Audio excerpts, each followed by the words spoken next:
Aggregate हमने topic start किया था एंड एग्रीगेट के टॉपिक में हम लोग टेस्ट जो जितने भी टाइप के हमने टेस्ट के बारे में डिस्कस किया जैसे कि फर्स्ट एग्रीगेट में कौन कौन से टेस्ट परफॉर्म किया जाता है, crushing strength test, toughness test, hardness test and soundness test, flakiness index और फ्लैकीनेस टेस्ट।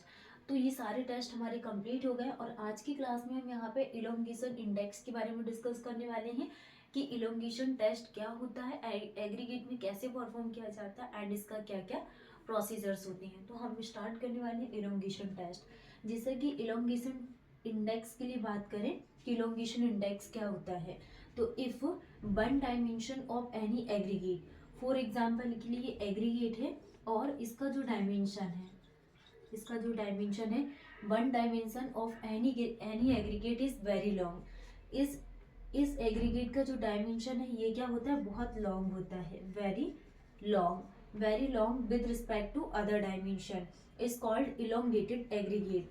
तो इसको क्या बोला जाता है, इलोंगेटेड एग्रीगेट। तो इलोंगेशन इंडेक्स क्या होता है, if one dimension of any aggregate is very long with respect to other dimension is called elongated aggregate, elongation index. Next क्या है definition, define as the friction of particles whose greatest dimension is greater than 1.8 times at the rate 9/5 times। तो इसका greater dimension कितना रहता है, 1.8 times और 9/5 times their mean dimension. Next, use to find the elongation of aggregate, मतलब कि elongation of aggregate को find out करने के लिए हम इलोंगेशन इंडेक्स का यूज करते हैं। लेंथ गेज इज यूज, और क्या यूज किया जाता है, लेंथ गेज को यूज करते हैं। And procedure same as flakiness index, जो फ्लैकीनेस इंडेक्स है सेम इसकी तरह इसका प्रोसीजर्स है। If one dimension of any aggregate क्या है, very long with respect to other dimension is called elongated aggregate and इसका जो ग्रेटेस्ट डायमेंशन है वो 1.8 टाइम्स और 9/5 times. Next, use to find elongation of aggregate को फाइंड आउट करने के लिए यूज करते हैं एंड लेंथ गेज का यूज किया जाता है। एग्जाम्पल के लिए aggregate passing 50 mm to 40 mm, जिससे जो एग्रीगेट है 50 mm से लेके 40 mm तक क्या हो रहे हैं, passing and return. Mean dimension क्या होता है, mean dimension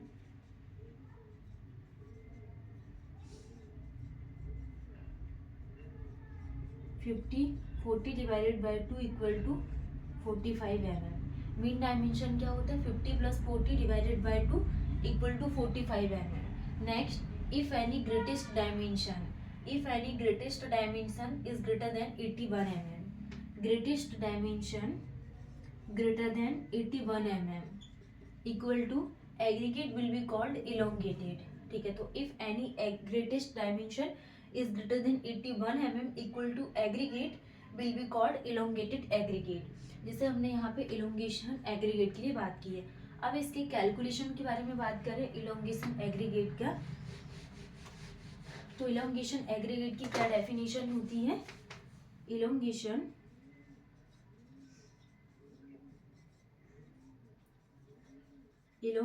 aggregate equal to weight of aggregate retained on length gauge, weight of aggregate retained on length gauge divided by weight of aggregate taken for testing। तो ये क्या कहलाता है, elongation aggregate. मतलब कि EI equal to W2 divided by W1 into 100 is called the elongation aggregate. Weight of aggregate retained on length gauge divided by weight of aggregate taken for testing is called the elongation index and elongation index equal to W2 divided by W1 into 100। For example के लिए अगर कोई road work करना है तो road work के लिए elongation index कितना लिया जाता है, फॉर रोड वर्क के लिए elongation index should not greater than 15%। Road work के लिए elongation index should not greater than 15% and construction work के लिए कंस्ट्रक्शन वर्क कंस्ट्रक्शन वर्क के लिए elongation index should not greater than 25%। तो कंस्ट्रक्शन वर्क के लिए कितना लिया जाता है, E I should not greater than 25%, and road work के लिए E I should not greater than 15%। Elongation index are not applicable for particular size. जो इलोंगेशन इंडेक्स या elongation test are not applicable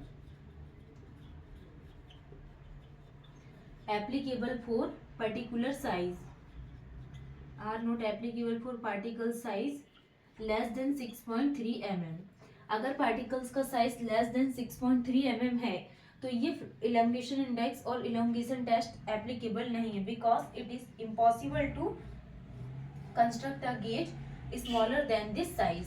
तो इलोंगेशन इंडेक्स के बारे में हमने क्या समझे, इस जो एग्रीगेट है वो 50 से लेके 40 mm तक क्या होते, पास होते, रिटर्न होते, एंड जो मीन डायमेंशन रहता है वो 45 mm आता है।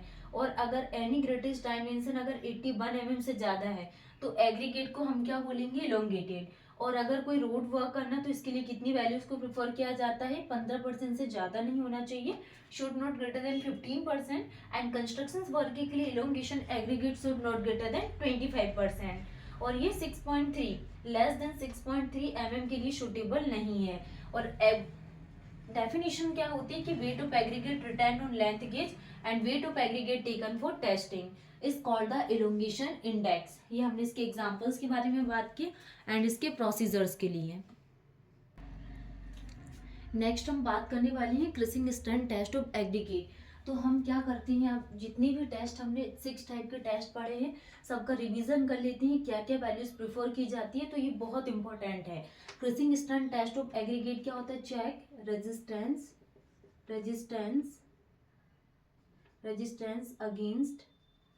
Resistance against gradual loading, resistance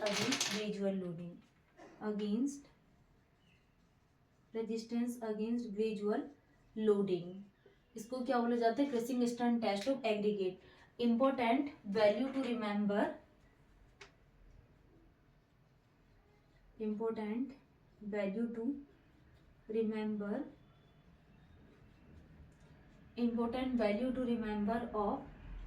aggregate crushing value. तो फर्स्ट क्या आ जाएगा, इफ एग्रीगेट क्रशिंग वैल्यू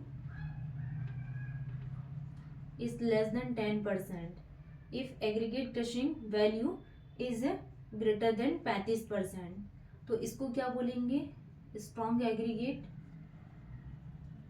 इसको क्या बोलेंगे, weak aggregate, strong aggregate and weak aggregate. When ECV is less than 10% तो strong aggregate, when aggregate crushing value is greater than 35% तो ये क्या बोलेंगे, इसको weak aggregate. Highway surface course,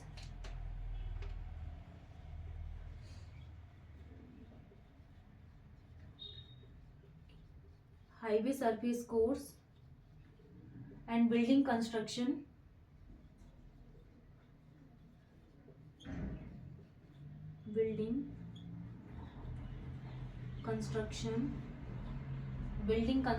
of base course। Highway surface course के लिए कितनी values prefer करते हैं, ACV should not greater than 30%, and building constructions of base course के लिए ACV should not greater than 45%। ठीक है, तो ये हमने किसके बारे में बात की, crushing strength test of aggregate, check resistance against gradual loading when aggregate crushing value is less than 10%, strong aggregate, when aggregate crushing value is greater than 35% तो weak aggregate. Highway surface course के लिए ACV 35% से ज्यादा नहीं होना चाहिए, and building construction और base course के लिए ACV should not greater than 45%। Next हम बात करने वाले टफनेस टेस्ट के लिए। First is the crushing strength test of aggregate, second is the toughness test. Toughness test क्या होता है, check the resistance aggregate repeated impact loading, use to check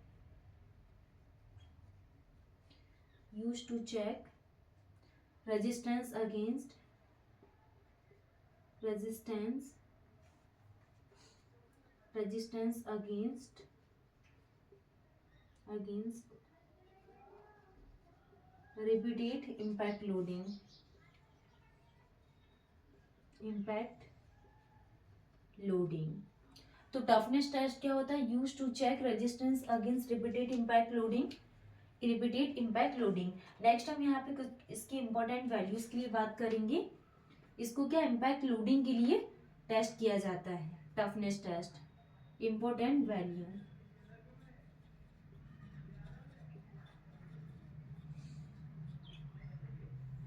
important values में आप क्या ध्यान रखोगे? When EIV aggregate impact value is less than 10%, when aggregate impact value अगर 10 से 20% है, when EIV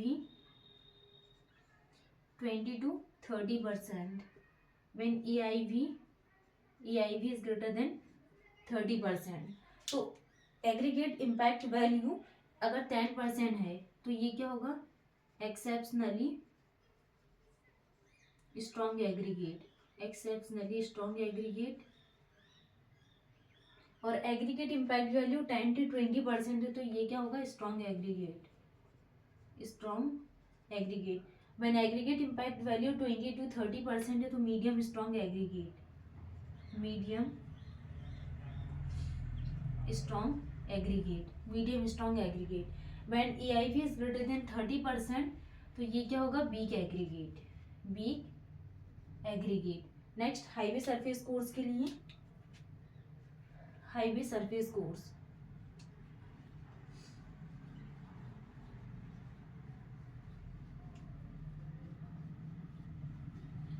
highway surface course building bituminous macadam road,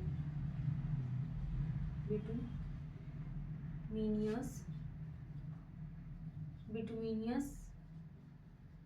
macadam, bituminous macadam road, bituminous macadam road EIV and water bound macadam, water bound macadam concrete road, macadam road concrete EIV building construction,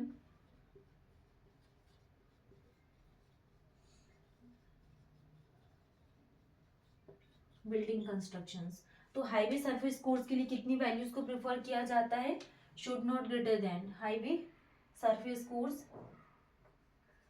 EIV should not greater than 30%, and bituminous macadam road के लिए EIV should not greater than 35%, and water bound macadam concrete road के लिए EIV should not greater then 40%, और building constructions के लिए EIV should not greater then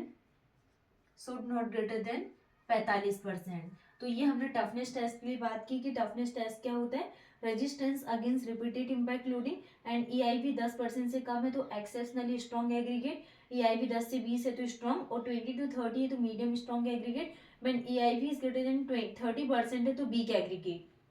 next हम बात करने वाले हैं किसके लिए? Water bound macadam. Toughness test हो गया।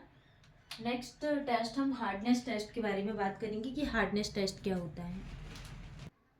नेक्स्ट हम हार्डनेस टेस्ट की भी बात करेंगे कि हार्डनेस टेस्ट क्या होता है। Resistance to wear and tear, resistance to wear and tear, resistance to wear and tear is called the hardness test, and rubbing action between aggregate and aggregate तो इसको क्या बोला जाता है? attrition test। नेक्स्ट हम यहाँ पे बात करने वाले हैं AIB aggregate abrasion value, aggregate abrasion value can be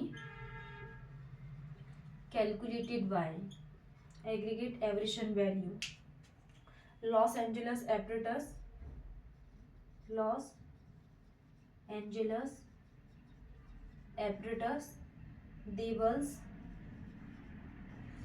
abrasion,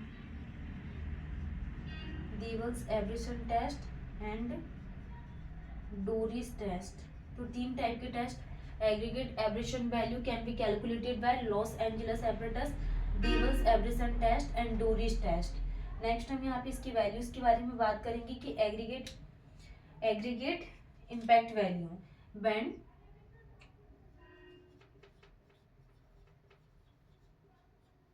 important value. When COH coefficient of hardness is greater than 17%, 13 is less than COH is less than 17. When COH is less than 13. तो high resistance to wear and tear, high resistance to wear and tear. Next, medium resistance to wear and tear, low resistance to wear and tear. Highway surface course, highway surface course के लिए कितनी AIV की value कितनी prefer करते हैं? Aggregate abrasion value should not greater than 35%, and building constructions के लिए AAV should not greater than 50%. And sub base course, sub base course के लिए aggregate abrasion value should not greater than 60%. ठीक है, तो ये हमने किसके लिए बात की? हार्डनेस टेस्ट की. तो तीनों टेस्ट हमारे कंप्लीट हो गए. Crushing strength test, when ACV is less than 10%, strong aggregate. ACV is greater than 35%, 35% से ज्यादा तो वीक एग्रीगेट. हाईवे के लिए हम ACV 30 से ज्यादा यूज करते हैं, बिल्डिंग के लिए 45 से ज्यादा यूज करते हैं. सेम टफनेस टेस्ट में 10% से कम है तो एक्सेप्शनली स्ट्रॉन्ग एग्रीगेट होगा, 10 से 20 है तो स्ट्रॉन्ग, और 20 से 30 है तो medium strong aggregate, and AIV greater than 30% तो weak aggregate. Next, highway surface course के लिए AIV एग्रीगेट इम्पैक्ट वैल्यू 30% से ज्यादा यूज करते हैं, और बिटुमिनियस मैकाडम के लिए 35% से ज्यादा, वाटर बाउंड मैकाडम के लिए 40, और बिल्डिंग कंस्ट्रक्शन के लिए 45. हार्डनेस क्या होता है? Resistance to wear and tear. And aggregate abrasion value Los Angeles apparatus, Deval's abrasion test and Dorry's test. When COH greater than 17 है तो high resistance to wear and tear, and 13 से 17 है तो मीडियम, और अगर 13 से कम है तो लो. एंड हाईवे सरफेस कोर्स के लिए 35% से ज्यादा, और बिल्डिंग कंस्ट्रक्शन के लिए 50% ज्यादा. एंड सब बेस कोर्स के लिए aggregate abrasion value should not greater than कितना? 60%. नेक्स्ट हम साउंडनेस टेस्ट के बारे में बात करेंगे कि साउंडनेस टेस्ट क्या होता है.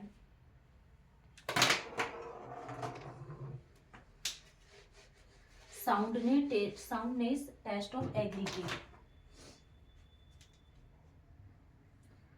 Fourth is the soundness test. तो साउंडनेस टेस्ट क्या होता है? Check resistance of aggregate against weathering. Check resistance of aggregate against weathering. Check resistance of aggregate against weathering. Resistance of aggregate against weathering is called the soundness test. Loss in weight 12% or loss in weight should not greater than 12% for Na2SO4 solution. When loss in weight should not greater than 18% for MgSO4 solution. Next, flakiness index.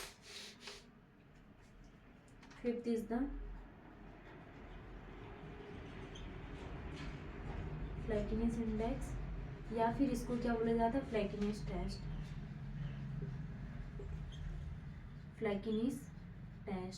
फ्लैकीनेस index, या फिर इसको फ्लैकीनेस test. ये किसको refer करता है? फ्लैकीनेस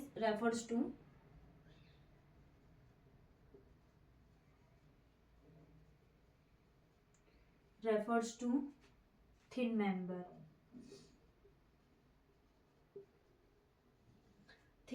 with respect to other dimension.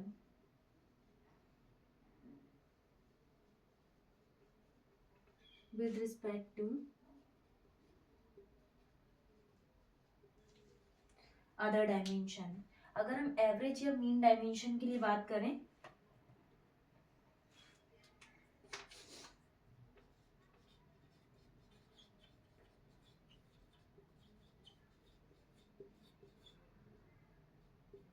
Mean dimension equal to 20 mm plus 30 mm divided by 2, ये कितना आ जाता है 25 mm। Flakiness index and flakiness test, values कितनी प्रिफर की जाती है फॉर रोड वर्क?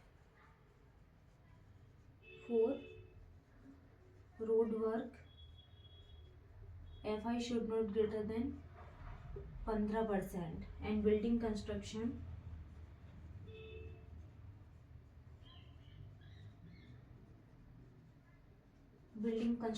के लिए flakiness index should not greater than 25%। Road work के लिए FI 15 से ज़्यादा और बिल्डिंग कंस्ट्रक्शन के लिए 25% से ज़्यादा है। 6 इज द इलोंगेशन इंडेक्स।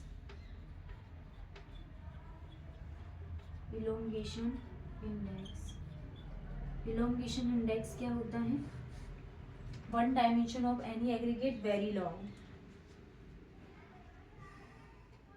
इसमें कितनी इलोंगेशन इंडेक्स को कैसे फाइंड आउट किया जाता है? Wait of aggregate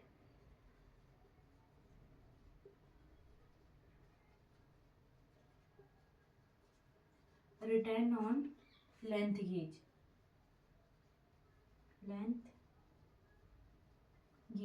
divided by weight of aggregate taken for testing road work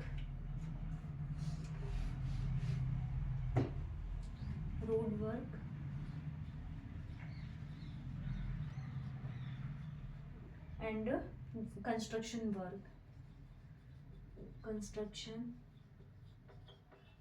work तो रोड वर्क के लिए कितनी वैल्यूज प्रेफर करते हैं? EI should not greater than 15% and construction work के लिए EI should not greater than 25%। ठीक है, तो आज की क्लास में हमने सारे टेस्ट कंप्लीट किए। First is the crushing strength test, second हमने किसके बारे में बात की थी? Toughness test, and third is the hardness test and soundness test and flakiness test, और फ्लैकीनेस इंडेक्स क्या होता है, और इलोंगेशन इंडेक्स। तो आज की क्लास में हमने यहाँ पे सारे टेस्ट के बारे में कंप्लीट किया, और एक क्लास हम क्विक रिवीजन की क्लास में लेंगे कि अभी तक हमने क्या क्या पढ़ चुका, तो हम सारा रिवीजन करेंगे। Thank you.